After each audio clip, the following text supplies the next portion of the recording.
Welcome to the Gals Guide podcast. Join us on an adventure to get to know famous and infamous women from around the world. Each of our presenters has a pick. Is she ancient history? Is she breaking news? Is she safe for work? Well, that's up to each presenter. All we know is that...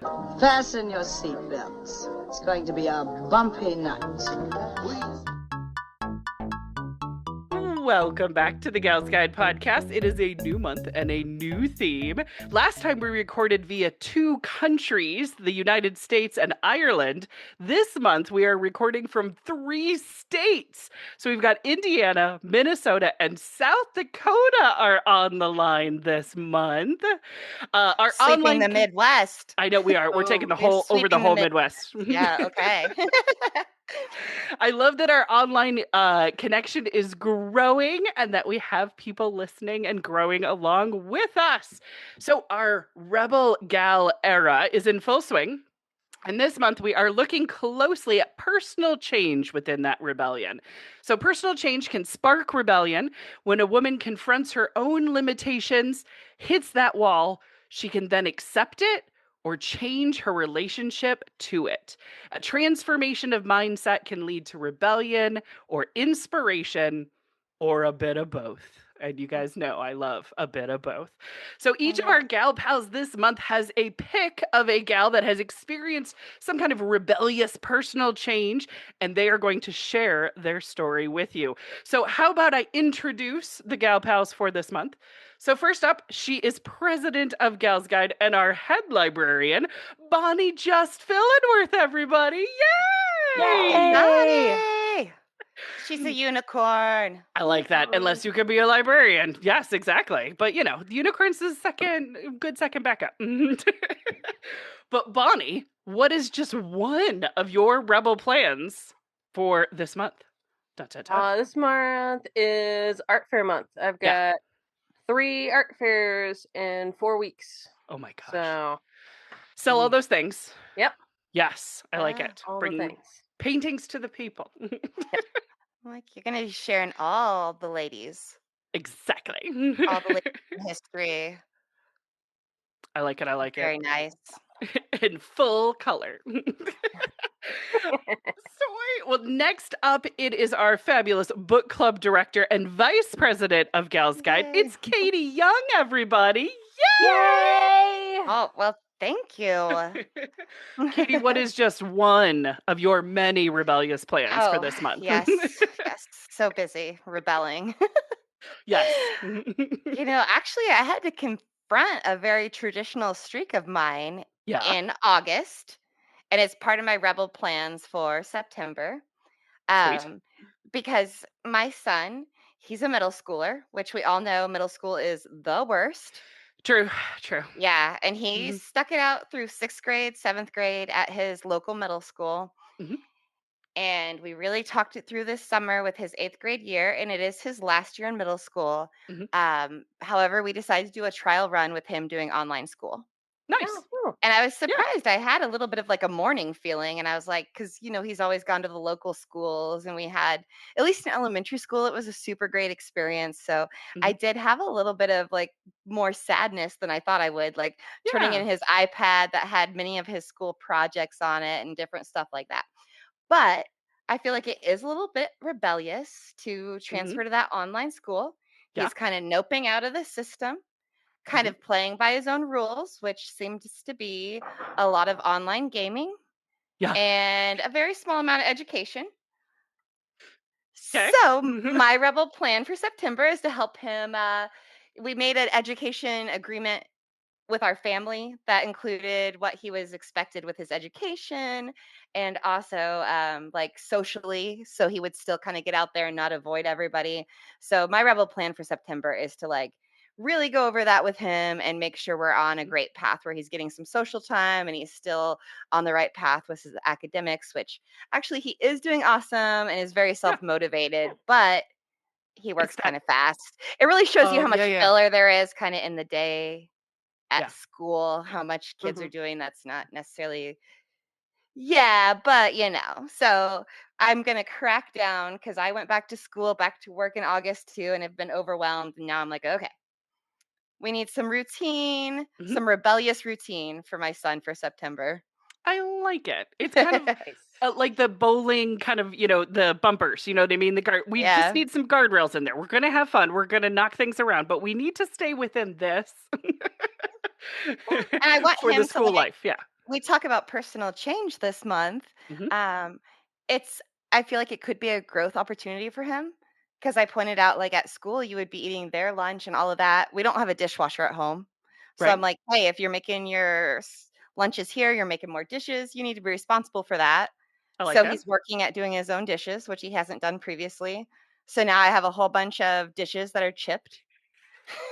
Right. Mhm. Yeah, Mhm. yeah, Mhm. it's an ongoing process, but yeah, I Yeah. mean, like, Yeah. I Mhm. love that he's gonna have the opportunity for that personal change, and so, yeah, I do see that rebellion and personal change tie-in, which I know we're gonna be talking about a lot tonight. Yes. Oh, I love Yeah. that. Yes. Take the good, you take the bad, and there you have Yep, the yep. facts of life. I mean, you need the good and the bad to learn, I think. Exactly. Yes, exactly. Change isn't easy. No. Oh my goodness, my goodness. That sounds like some fun right there. And I want updates. But before the updates, so next up, she is returning to the show. She is a Yay! rebellious artist and change maker joining us from South Dakota. It's Klaire Lockheart, everybody. Woo! Yay! Yay, Claire. Welcome back, Klaire. I'm so excited to have you back. I'm sure you also have many, many, many rebel plans, but what is just one of them for this month? One of my rebellious plans will be to make artwork Yeah. that our current administration would want to censor. Oh, that is Nice. a good goal. Love that. I That, yeah. love the White House. hmm hmm Yeah. Yeah, there you go. That is perfect. Does that also mean it won't have any gold plating in it whatsoever? Well, my artwork tends to be a little feminist, and that's one of those Yes. censored words. Isn't it though? And yeah, if I'm not making degenerate art, what am I doing with my life? Exactly. See, you have your priorities straight. I love it. I love it. Yay! I'm so glad Claire is Yay! back. I'm so happy I'm here. I missed all of you. Yes, exactly. See, this is that online connection that we get to do again. It's lovely. It hasn't been that, I mean, Claire has been on this podcast in the library before. So, Mm-hmm. see, it's that best of both worlds. Sweet. Well, as for me, I am Leah, and I am the executive director of Gals Guide. My rebel plans for this month is to get the band back together. A little Blues Brothers reference, if you will. We're going worldwide. Also, that's a Pitbull reference. What is with my references today? Anyway, we're going worldwide. And Gals Guide is starting with online gatherings every Thursday. So Thursday is club day and it's online. So you can join us from wherever, your time zone, dependent and all of that kind of good stuff. Maybe the wee or early or hours of the morning, maybe very, very late at night. But check your time.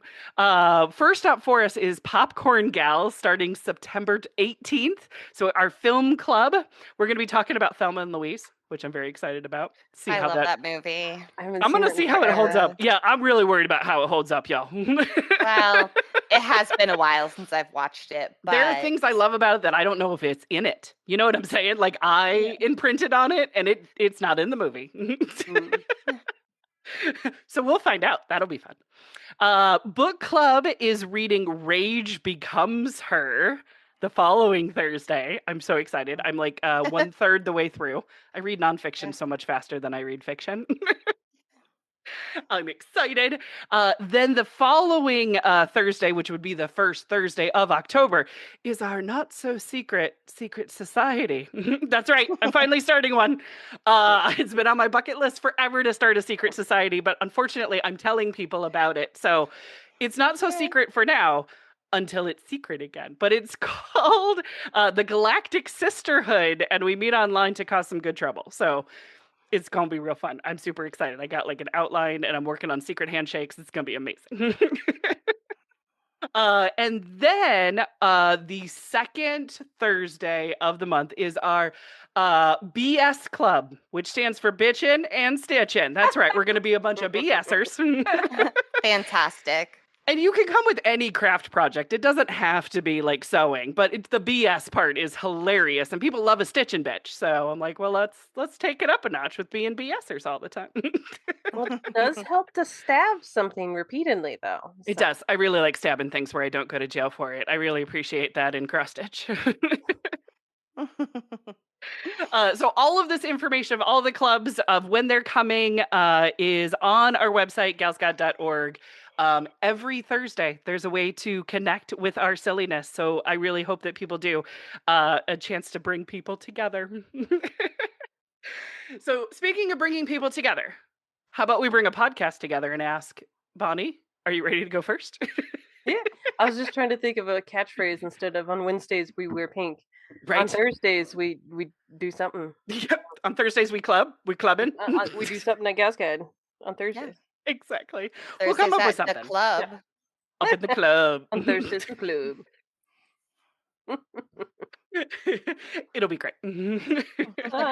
But Bonnie, who do you have for us? I have a lady who I've known about for a while, and I've been meaning to dive deeper into, and I have fallen down the wormhole of all these little sidebars with her. So I have I love that. 2 library books that I've requested on hold from the library.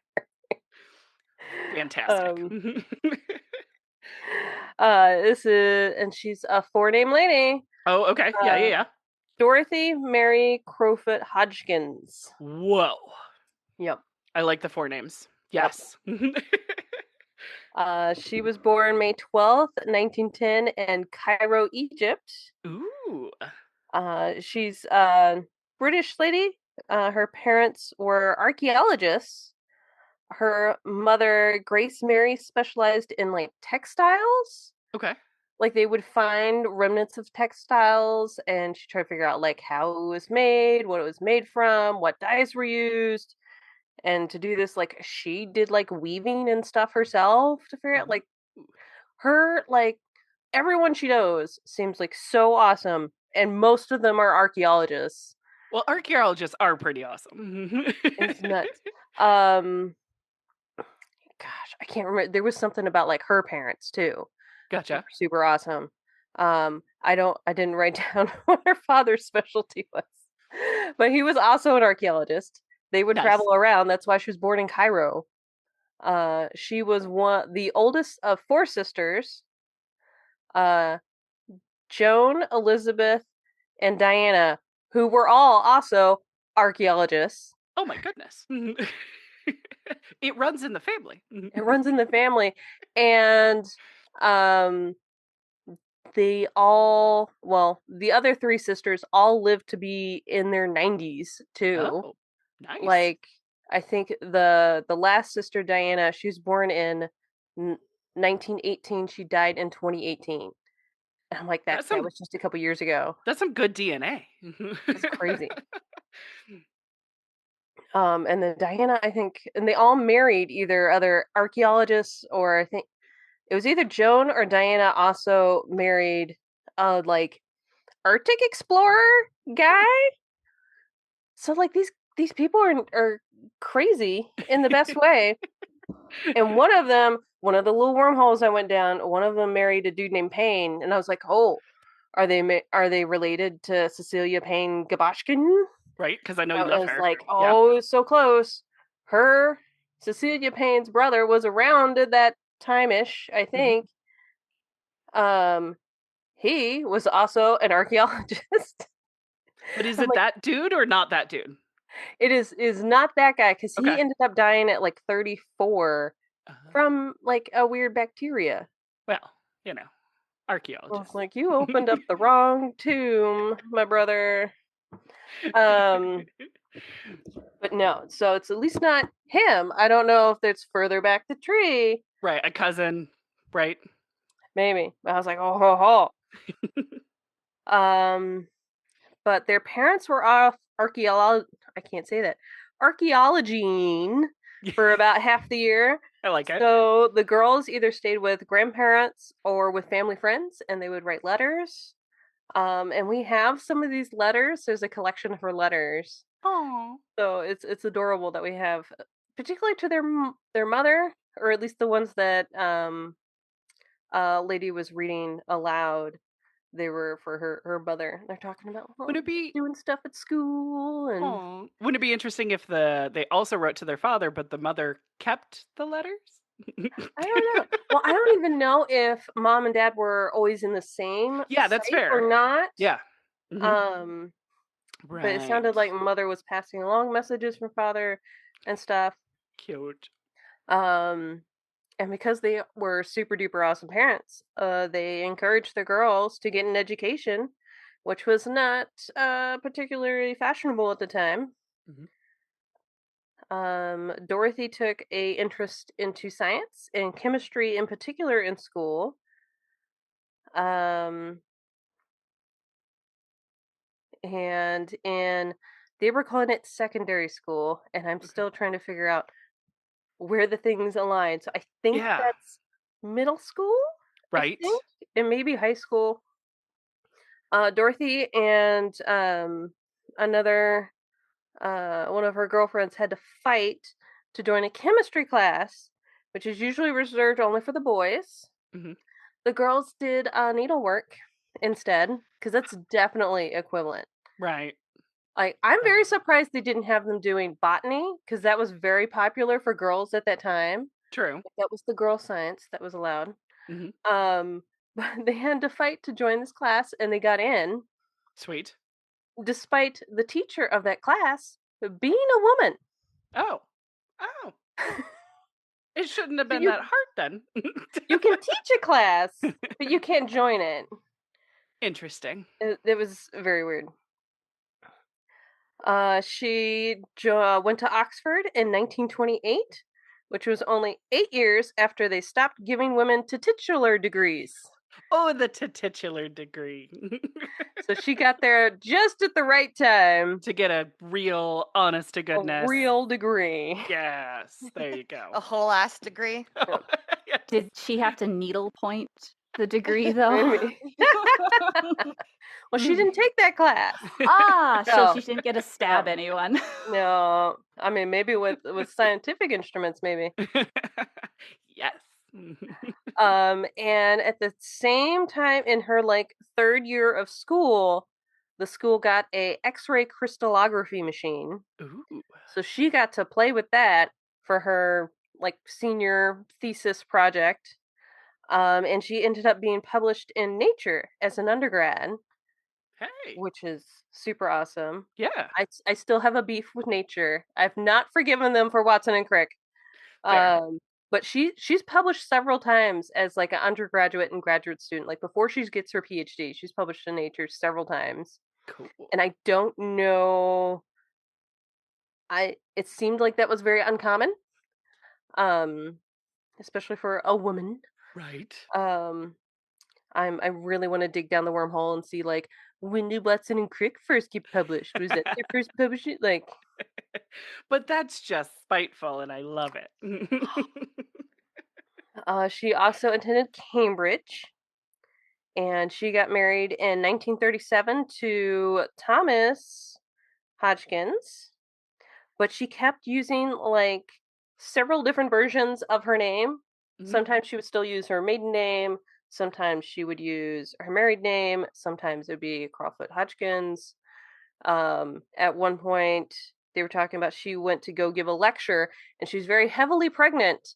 And they were like, "Oh, we feel weird calling you Miss Hodge or Miss Crawford because that's like what the paper she had submitted under." And they're Oh, like, "Oh, but you're Miss, but even though she was married." And they were like, "This is awkward." they just needed to refer to a married woman when you're pregnant. That's great. Oh, it was weird. Names But are hard. what was super awesome was she ended up getting, because while she was studying there and then she's working in the lab and then eventually she's working in the lab and teaching other students, she ended up getting paid maternity leave, Oh, which nice. we don't even get today. So Right. that's super awesome. Like she tried to just go on like a sabbatical, Sure. um, but they wouldn't let her, and they were like, "Well, you can take like some time off if you need to or whatever." And they were gonna pay her, and she was like, she was trying to have them take the money back at first. They were like, "You need to hire my replacement. Like, you need to Oh. pay someone for while I'm gone. Mhm. Use that money for them." And they were like, "No." Both of you can get paid, the replacement Yes. and go on maternity leave? Nice.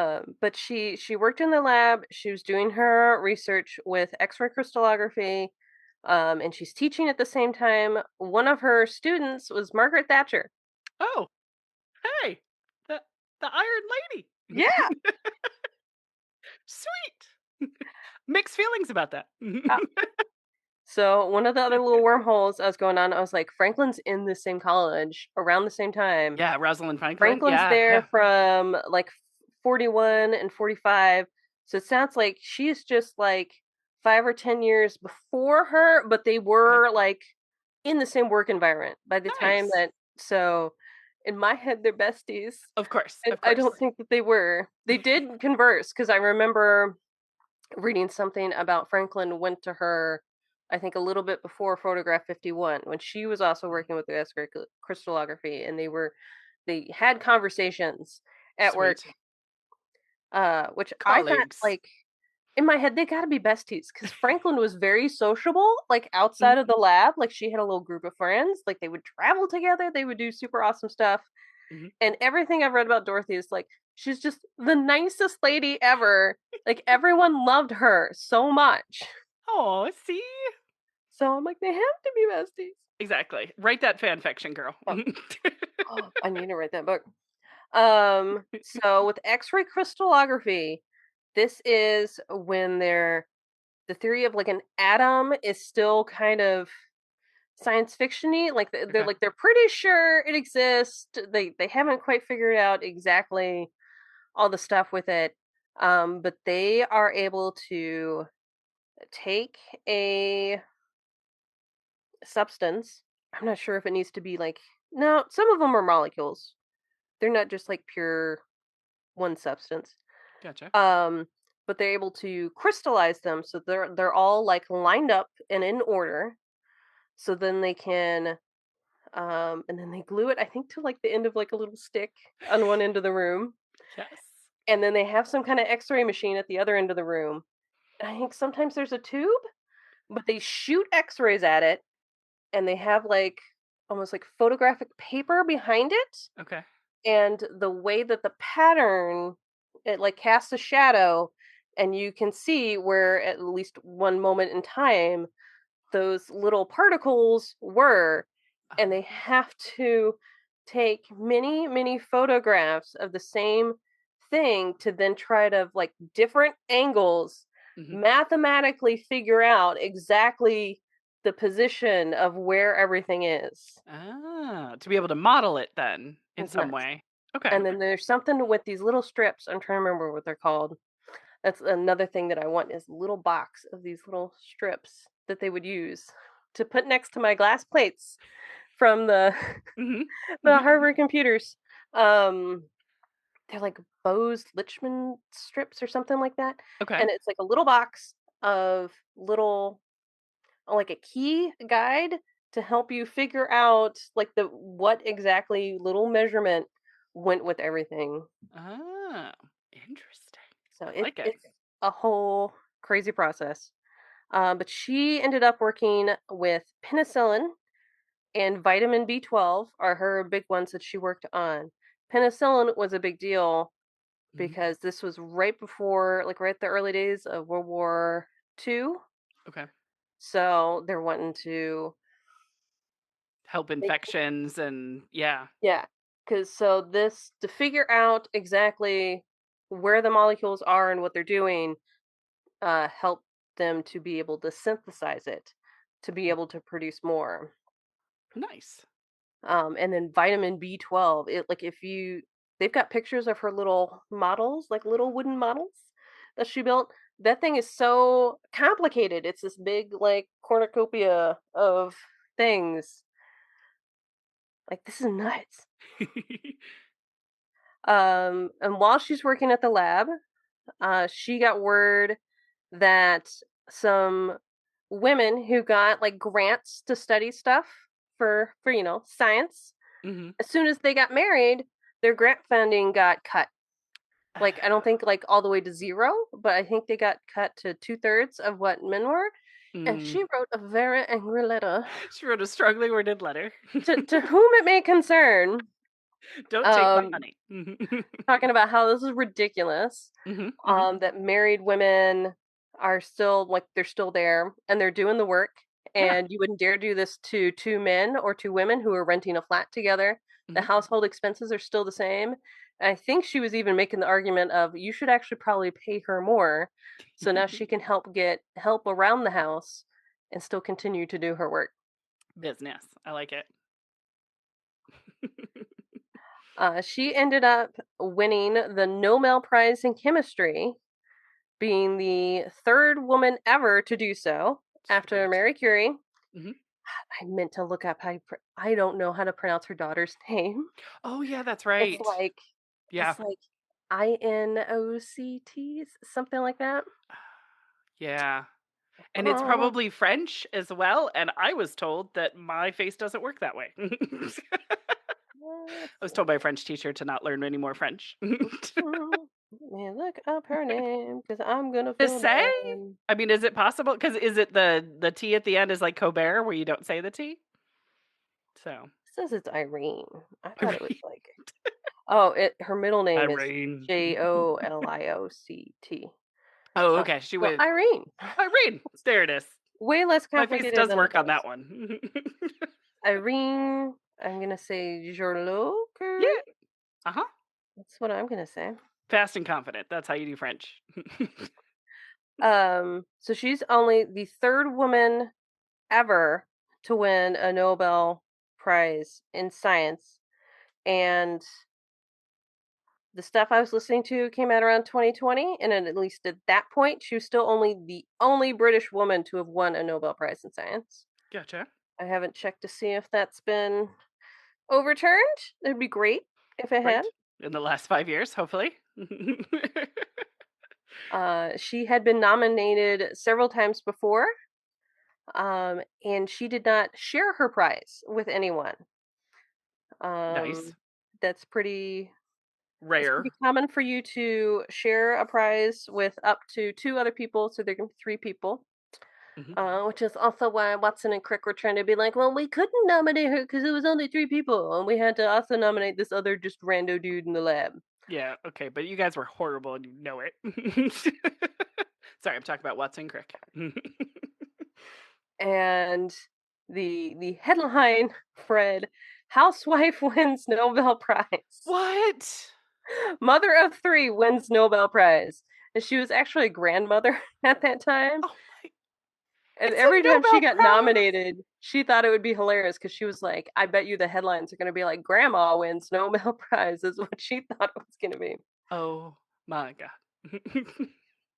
Did they also report on what her outfit looked like? Oh my I know. goodness. What was she What was she wearing? wearing? Oh my goodness. That's great. One step forward, two steps back. I mean, if she was accepting an award, we need to know who was she wearing. Hmm. Oh yeah. Oh, yeah. Tell ya. And then at some point she adapted I think it was like a military computer that tracked like how cargo ships moved or what cargo was on what ships or something. Oh, okay. She somehow took that, and it was an old like punch card computer thing, and adapted that to do some of the calculations to speed the process along. Because nowadays it's like computers and lasers, like they still do X-ray crystallography. And my dog just farted. Uh, That's cool. I don't think it picked up on the podcast mic, but are you okay? Do you need to open a door? We'll see how I am here in like 30 seconds here. When Bonnie passes out, y'all. Mhm. Um, and then she's doing all this, um, Well, she ended up having 2 or 3 kiddos? 3 kiddos. After the birth of her first kiddo, she got a infection from breastfeeding, Oh, and yeah, it yeah. ended up, uh, um, I don't know what you call that. I want to say bringing forth. Uh, it brought out arthritis. I forget how you Gotcha. pronounce it. That rheumatoid arthritis Yeah, is like, what it is. activated it, like, it was Yeah, it dormant, and activated then it, yeah. and it wasn't like super bad at first, but it got like progressively worse as she got older. And this is what I'm using as my our theme for this, because she adapted stuff in the lab to work for her. Like she Ah, adjusted levers, and eventually she had like assistants to help actually like do a lot of the physical stuff. And I think she may have been in a wheelchair a lot, even though like no one was like talking about it, but yeah, like I heard something at one point her being in a wheelchair from this, because it's like it just attacks your joints. right. And there are photographs of her for the National Portrait Gallery, um, and you can see her hands have like these just growths on them from her Gotcha. arthritis, but she's just chugging away. Like She's sciencing up. she's got stuff to do. Like she didn't have time for that.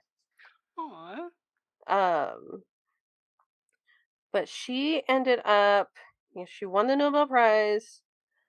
Um, and then in her, I'm pretty sure it's from her speech, she said, "The situation in which I find myself, I very much hope not be so common in the future that it will require mm, any comment or special treatment, as more use is made of the many gifts of which women share equally with men."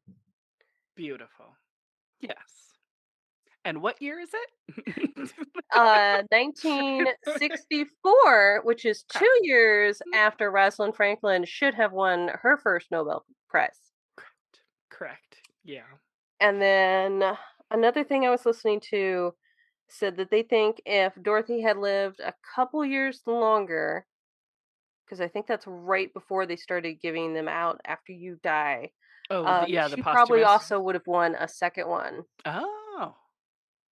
Or no, they said she probably would have won the Nobel Peace Prize, because Mhm. she went around traveling doing so many like scientific talks, like just everywhere, and was very much a pacifist. And at one time she talked to Margaret Thatcher and was like, "Hey." Remember when you were in my class? Yeah. Calm it down, Margaret.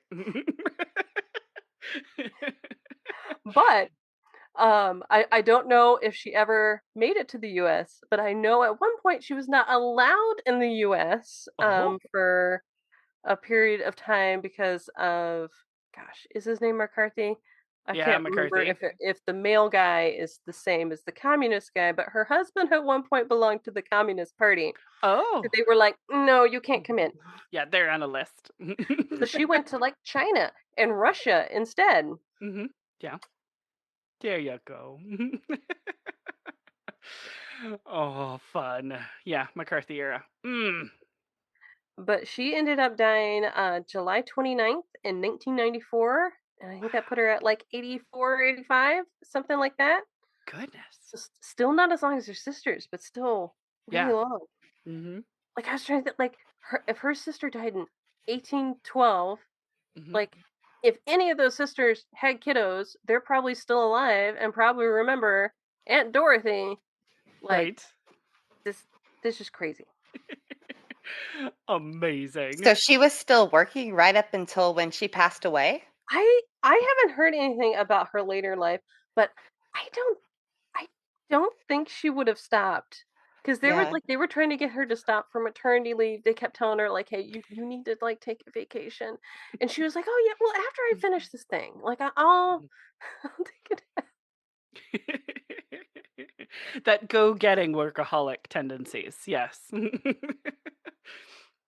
But her youngest sister was able to be at an unveiling of a bust of her in a British museum that I was listening to. A woman who did her biography was giving a talk of, I think, early in COVID because it's like early video stuff.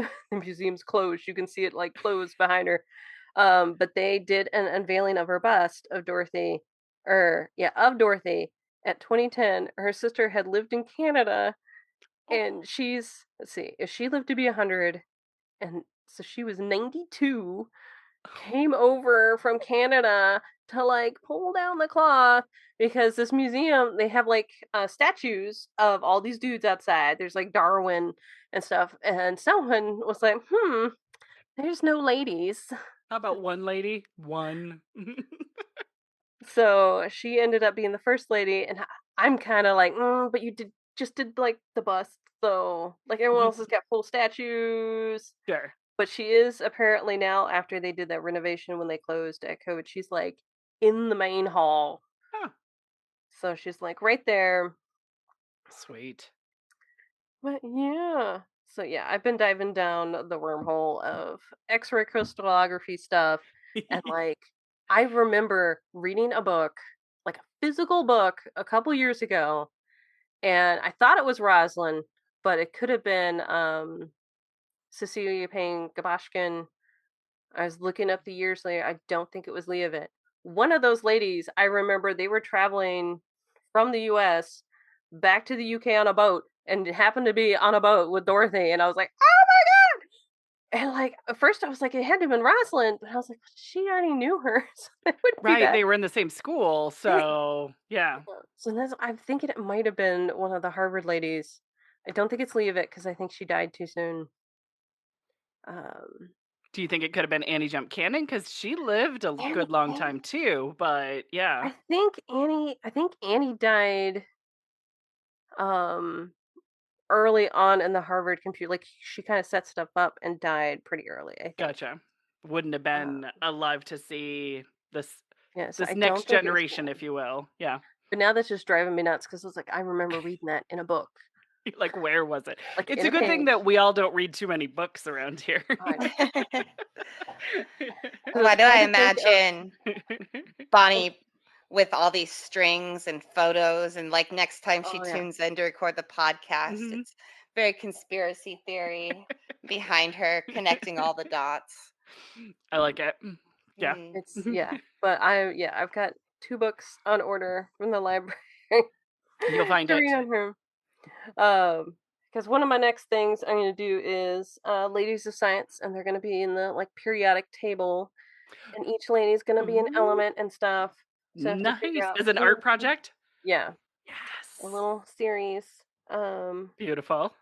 But like as soon as while I was researching her, I was like, oh, I kind of want to do like the X-ray gals, but Mhm. have it be like Charlie's Angels poses. But it's going to be like Mary Curie and her daughter and Dorothy. Well, you could even And they're do going to be like, but with Wonder a finger. Yeah. The Wonder Woman pose is an X. So there's that. Variations on the Wonder Woman. And then on my But I drive do like home, it. I was like, well, if I do the X-ray girls, I got to do the Harvard computers too. Yeah, I'm like, oh man. exactly. No, that's perfect. Won't that have to get turned into a comic book though? Because you have the X-Men and then the X-ray girls. Funny, that sounds like a great project. I love it. Sweet. Does anybody have any questions for a bonbon? Dun, dun, dun. Should I wrap up our first episode of the month? Sure. Oh my goodness gracious. Well, that wraps it up for us this week. Join us next week as another gal who experienced personal change is picked to share as the Gals Guide podcast continues. Thanks for listening.